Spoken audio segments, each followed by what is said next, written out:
We have a core belief of hands-on instruction, that it's really more than just students doing things with their hands. Like that's the basic idea of hands-on instruction, right? It has to have meaning, it has to have context, and it really needs to be integrated across contents for it to really have that deeper connection for the students.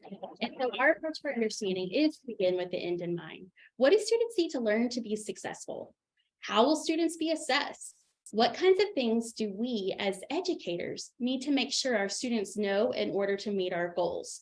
Once we have all of that established, we start looking at the content and the pacing, and then we put all the little pieces that come together to make the lesson. We've had the greatest success when we integrate project-based learning, and that's because it supports instruction that is anchored in relevance, inquiry, and the skills that they need.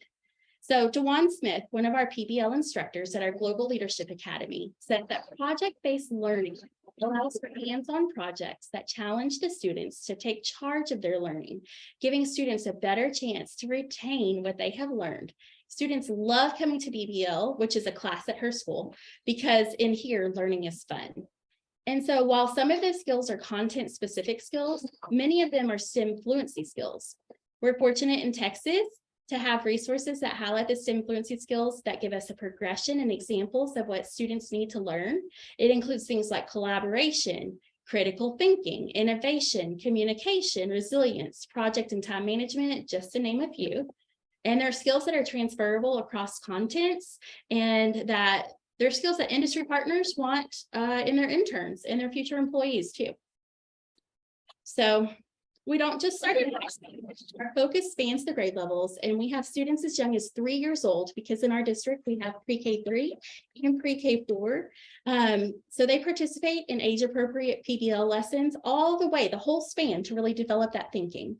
And so through 12th grade, we support this model so students have opportunities in classrooms, district facilities, and in the community.